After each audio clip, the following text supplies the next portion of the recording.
Shout out to Squarespace for sponsoring this update. Whether you need a domain, a website, an online store, whatever, make it with Squarespace. Get 10% off your first purchase when you go to squarespace.com/theknow. Welcome to The Know, I'm Brian. Apparently things are not peachy these days between Riot Games, which of course makes League of Legends, and the company that owns Riot Games. A website called The Information has a story up detailing what it calls some tension between Riot and its Chinese parent company, Tencent. According to the article, a lot of the dispute centers around mobile gaming. Tencent apparently wanted Riot to make a mobile version of League of Legends, but Riot said nope, said the game couldn't be replicated on smartphones. But then Tencent ended up making a very similar mobile game anyway called Arena of Valor. Some Riot employees felt like it was a ripoff of League of Legends, so there were some hard feelings there. The article also says that League's player base and profits have declined. That's caused layoffs at Riot. Riot responded to the article telling .esports that while League's player numbers are down from their peak, it's still, quote, one of the most played games in the world. Riot also said that their relationship with Tencent is, quote, the best it's ever been. At long last, the remastered Dark Souls for the Switch finally has a release date. Bandai Namco tweeted this morning that the game will launch on the Switch October 19th. Now, the Switch version, it's been delayed quite a bit. It was initially supposed to release a few months ago, back when it came out on consoles, but it looks like they finally got all the bugs worked out. Now, along with the game, they are releasing a Solaire of Astora amiibo, and he's doing, of course, the Praise the Sun emote. Bandai Namco also added that they're going to schedule an online network test prior to the game's release. So if you own a Switch and if you've never played an all-time classic, you're about to get your chance. A high-profile EA executive is leaving the company. It's Patrick Soderlund, who is EA's chief design officer. He has made the decision to move on from the publisher, according to a note that CEO Andrew Wilson shared with EA employees. Wilson wrote, "Patrick has been a trusted business partner and a great friend, and his inspiring leadership has had an outstanding impact on EA." Now, previous to being chief design officer at EA, Soderlund was head of EA's worldwide studios. In all, he's been with the company about 12 years. Now, his departure is also going to prompt some rearrangement at EA. Wilson also said that its secretive seed team will join EA Studios Group, quote, to continue driving advanced design and innovation at the leading edge of games. Wilson also said that the EA Originals and EA Partners teams will become part of EA's strategic growth group. The SpiderMan PlayStation 4 game, it's just around the corner, and we got a look at more gameplay and cinematics for the super highly anticipated game. The new video starts off with Peter Parker. He's talking to Miles Morales, who is in full-on fanboy mode. Spidey tells Miles to leave the fighting to the pros, and Miles responds, "Okay, but what if there aren't any around?"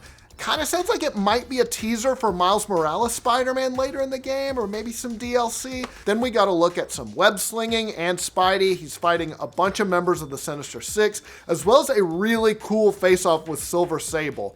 Definitely looks cool. The game is just around the corner. It releases next month for the PlayStation 4 on September 7th. I can't wait.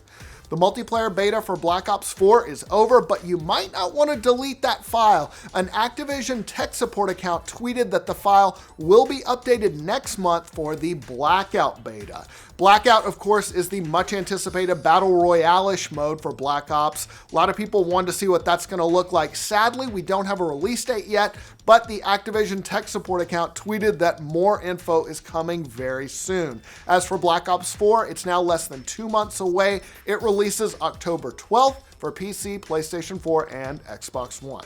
Looks like the final season of Telltale Games' Walking Dead games is out right now. We got an email from the developer saying that episode 1 of the final season is now available to download. It's called Done Running, and it features a grown-up Clementine. She's now in charge of a group of survivors. She's become particularly close with an orphan boy named AJ. The franchise has been very well received during its run. It sold more than 50 million episodes in all. First episode of the final season, it's available now on PC, PlayStation 4, Switch, and Xbox One. Speaking of Switch, Pokemon Quest has made a lot of money in just a short amount of time. The mobile and Switch game has made more than $8 million just in its first month. That's according to the researcher Sensor Tower, which estimates that about 8 million people have downloaded the game on iOS and Android devices. Oh, even more impressive, Sensor Tower says that $8 million total is just from mobile gamers. They're not even counting Switch players, and we know that it's been downloaded at least 1 million times on the Switch as well. So pretty impressive start for Pokemon Quest. It just goes to show people love spending money on Pokemon.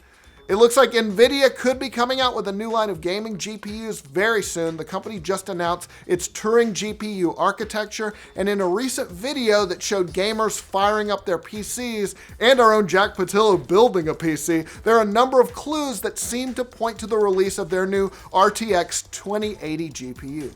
Wait, RTX, that's that, where have I heard that before? We should have trademarked that, you guys.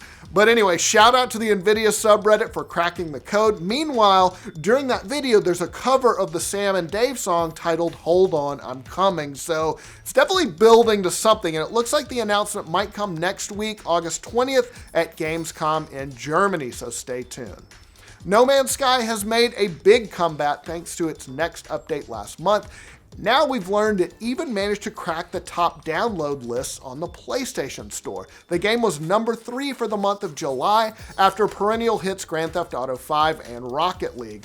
No Man's Sky has bounced back on Steam too. Remember, it cracked the top 10 list there for a time as well. It's been a nice little resurgence for a game that a lot of people wrote off as dead after it released back in 2016, but it has definitely made a comeback. Neil Blomkamp is going to be directing a RoboCop movie, and when he was asked who he wants to see suit up as everybody's favorite cyborg cop, he gave a pretty unsurprising answer: the original guy. That would be Peter Weller, who played Alex Murphy back in the original 1987 film, and again in its 1990 sequel, but he pieced out for RoboCop 3. So this firmly plants this RoboCop film in legacy sequel territory instead of being like a remake or a reboot, which is really becoming the thing in Hollywood thanks to the Star Wars films bringing back their older stars, making all the money. In fact, Blomkamp almost did the same thing for the Alien series. He was going to make a direct sequel to Aliens, bringing back Sigourney Weaver and ignoring everything that happened after Aliens. I don't know, Old Man RoboCop sounds pretty cool, so I kind of hope they do it. Maybe you'll have a robot walker too to go along with it. Anyway, that is all the news we've got for today. Let us know what you think about all these stories down in the comments below. And for all your news for every corner of the internet, like this video, subscribe to The Know. Thanks to Squarespace for sponsoring this update. Squarespace is your one-stop shop for establishing your own corner of the internet. Whether you need a domain, a website, an online store, whatever, it's super easy to get started. They got a free trial so you can check out their different design templates. They got 24/7 customer service, and they're an all-in-one platform, so there's nothing for you to install, patch, or upgrade. You don't have to deal with any of it. We've used them in the past. Here at The Know, we actually built our holiday gift guide last year on Squarespace. We have spent a ton of time with their templates and tools. We can confirm it's really straightforward and easy to understand. But you know what? We were able to dig in, really customize the little details that we wanted to get just right. If you've already got a domain but haven't done anything with it yet, I've been there. I totally know what you mean. BrianGaar.com has not been touched in years, but you can transfer it to Squarespace really easily so you don't have to keep track of multiple vendors, and they'll even help you manage products, orders, and inventory if you're putting together an online store. You can try it out for free at squarespace.com. Then when you're ready to go, you can get 10% off your first purchase of a website or domain by going to squarespace.com/theknow.